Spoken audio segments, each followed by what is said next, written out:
kulanti wacan wanaagsan daawadayaal halkani waa walaal waxaad ku soo dhawaataan qodobada warkeena ugu doorka roon leh shirar gaargaar oo xalay ka dhacay magaalada Dhuusamareeb ee caasimada dawlad goboleedka Galmudug xilli halkaasi ay ka jirto cabsi xoogan oo dhanka al-shabaab ah qodobadii uu soo saaray madaxweyne Farmaajo oo Rajabeel ma ka dhigayaan shirka Dhuusamareeb ka soconaya iyadoo halkaasi ay madax badan ay isugu tagaan maxaa ka soo bixi kara shirka magaalada Dhuusamareeb ee caasimada dawlad goboleedka Galmudug ma yahay mid jahayn kara rajada laga qabo in ay dalkan ka dhacdo doorasho xor iyo xalaal ah oo lagu wada qanacsan yahay generaaladii ugu waaweynaa ee ku baxay gacanta dagaalyahanada al-shabaab magacyadooda iyo meelaha ay ka soo kala shaqeeyeen ayaan idin soo gudbin doonaa dawladda federaalka Soomaaliya oo sheegtay in howlgal ka dhacay magaalada Dhuusamareeb ay ku dishay xubno ka tirsan dagaalyahanada al-shabaab xilli magaalada Dhuusamareeb xalay lagu garaacay hoobiyaal qaramada midoobay oo Itoobiya ka dalbatay in hay'adaha gargaarka loo ogolaado in ay gurmad geeyaan gobolka Tigreega oo dhawaan uu dagaal ku dhaxmaray ciidamada dawladda federaalka Itoobiya iyo kuwa Tigreega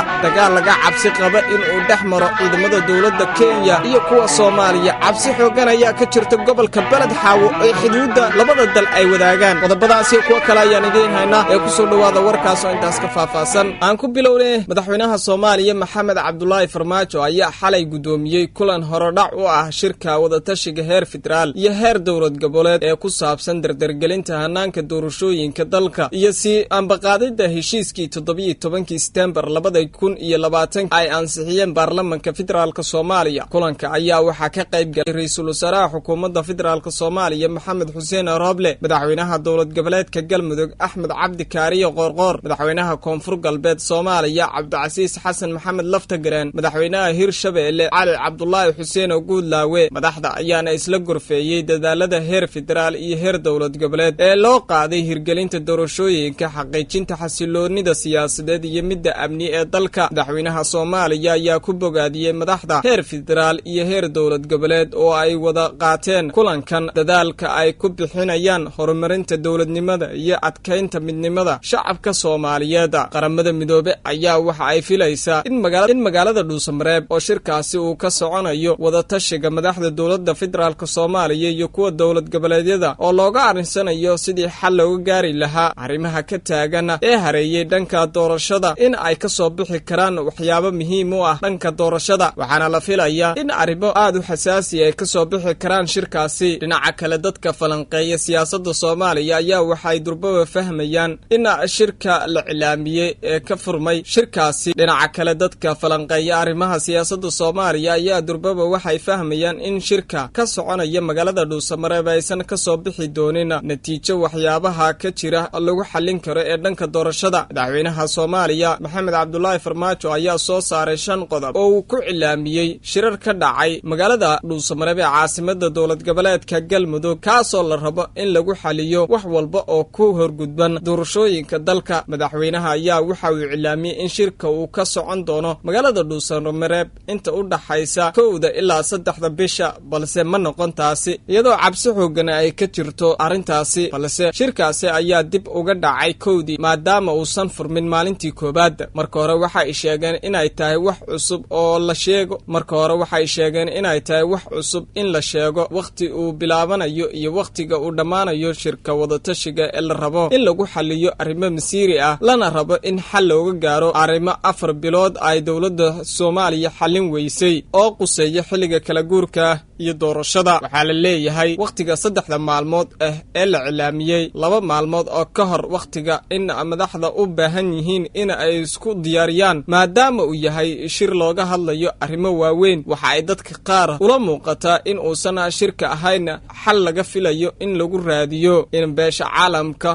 soo farageliso arrimahan isla markaana ka shaqeyso hanaanka ku aadan doorashooyinka iyo in dalka ay ka samata bixiyaan marxaladda kala guurka ah waxa ay ku timid in ra'iisul wasaare Maxamed Xuseen Roble uu ka bixi waayay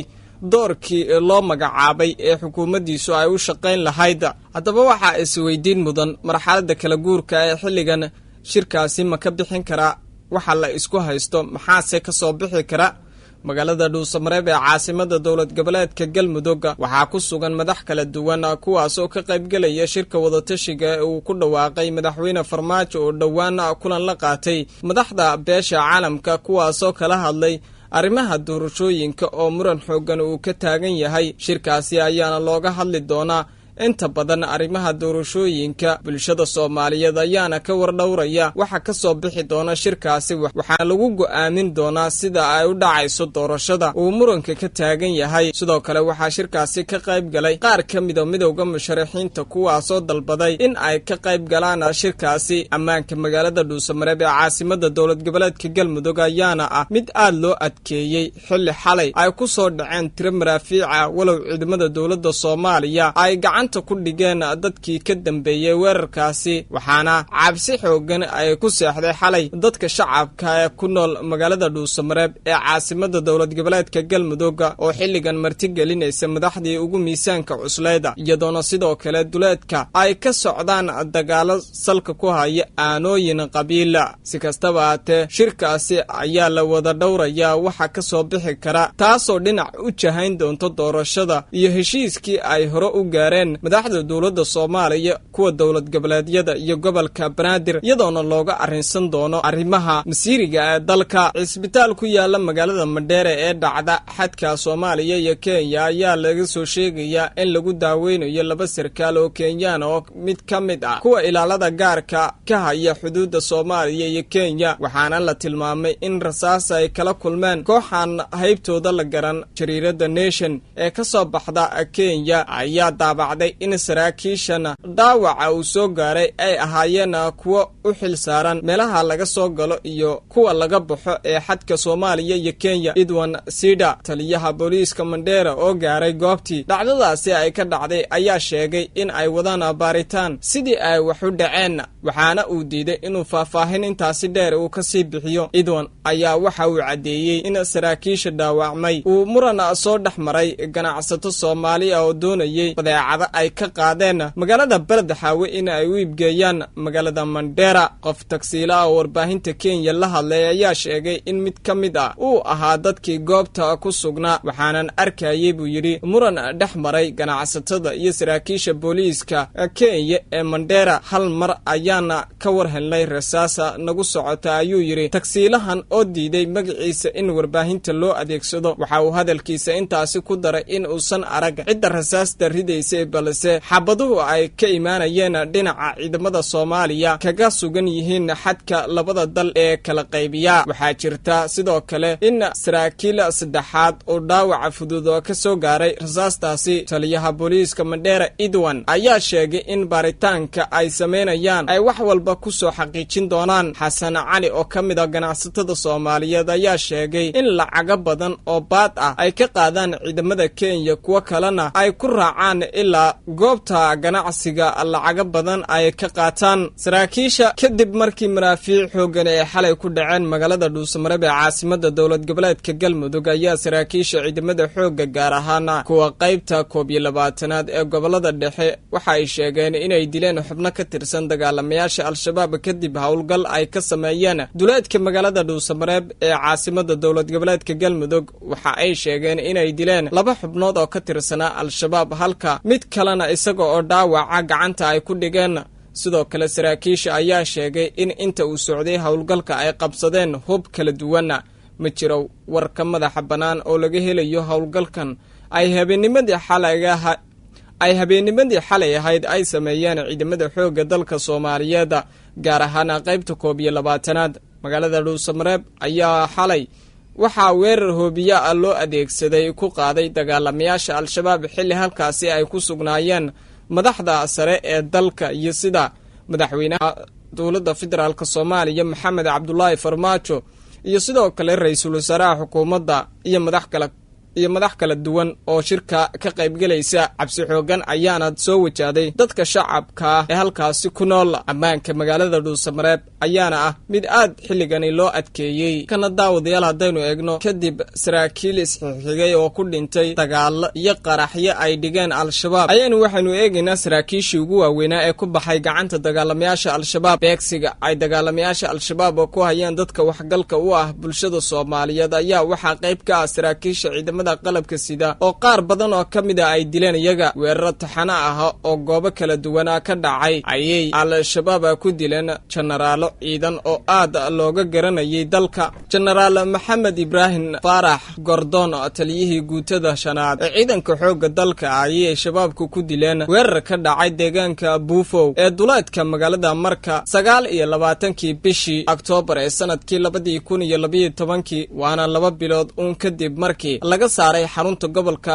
Shabeellada Hoose ee magaalada Marka. Allah u naxariistay General Gordon ayaa laf dhabar u ahaa howlgalkii military ee bishii Agoosto ee sanadkaasi shabaabka looga saaray gacan ku haynta magaaladaasi. Weerar kale oo dhacay 1 bishii November ee sanadkii 2015 ayay al-shabaab ku qaadeen hotel saxafi ee magaalada Muqdisho waxa ayna ku dileen Allah u naxariistay abaanduulihii hore ee ciidanka xoogga dalka General Cabdikariin Yuusuf Aadan Dagabadan. 18 bishii September ee sanadkii 2016 weerar ismidaamin ahaa oo ka dhacay wadada warshadaha ee magaalada Muqdisho ayay sidoo kale al-shabaab ku dileen Allah u naxariistay taliyihii qaybta saddexaad ee ciidanka xoogga dalka General Maxamed Roble Jimcaale Goobaale. Weerarkaasi ayaa waxa uu dhacay 10 bilood kadib geeridii General Dagabadan. Labadaasi janan iyo General Yuusuf Maxamed Siyaad Indhacade waxaa lagu tiriyaa saraakiishii al-shabaab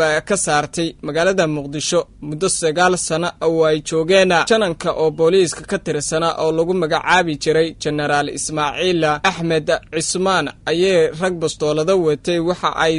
28 bishii Oktoobar ee sanadkii 2016 ku dileen degmada Waaberi. Kooxo bastoolada ku hubaysnaa ayaa General Maxamuud Xaaji Cali oo ka tirsanaa hay'adda nabad sugidda iyo sirdoonka qaranka Soomaaliya ku dilay degmada Boondheer ee gobolka Banaadir 27 bishii Abriil ee sanadkii 2017. Rag bastoolada ku hubaysnaa ayaa 24 bishii September ee sanadkii 2017 waxay degmada Waaberi ku dileen Allah u naxariistay General Cabdullaahi Maxamed Sheekh Quro taliye ku-xigeenkii hore ee saadka ee ciidanka xoogga dalka. Mar kale waxa ay kooxaha argagixisada ah soo abaabuleen dhagar ay ku dileen Allah u naxariistay taliyihii qaybta 12 Abriil ee ciidanka xoogga dalka General Cumar Aadan Dhabaata Cumar Dheere iyo taliyihii qaybta 12 ee Abriil General Cabdi Cali Jamaame. Weerarkan oo qaraxa wadada dhinaceeda lagu aasay loo adeegsaday ayaa 6 bishii December ee sanadkii 2018 ka dhacay deegaanka Dhanaane ee gobolka Shabeellada Hoose. Weerar ismidaamin ah oo 18 bishii December ee sanadkii 2020 ka dhacay koonfurta magaalada Galkacyo ayaa ay ku dileen taliyihii qaybta 12aad ee ciidanka xoogga dalka General Cabdicasiis Cabdullaahi Cabdi Qooje. Dhawaanayay ahayd markii dagaalamayaasha al-shabaab ay weerar ku qaadeen hotel Afrika ee magaalada Muqdisho oo ay ku dishay Allah u naxariistay General Maxamed Nuur Galaal oo lagu tilmaamay inuu ka mid ahaa saraakiisha militariga Soomaaliya kuwooda ugu khibradda wanaagsan. Sidoo kale al-shabaab ayaa qaraxyo joogta waxa ay ka geysteen magaalada Muqdisho. Indhawaala bilihii ugu dambeeyay ayaa waxa ay joogteeyeen qaraxyada la dhigo wadada dhinaceeda iyo sidoo kale ismidaaminta. Saraakiil waaweyn oo ka tirsan ciidamada xoogga dalka Soomaaliya ayayna waxa ay ku dileen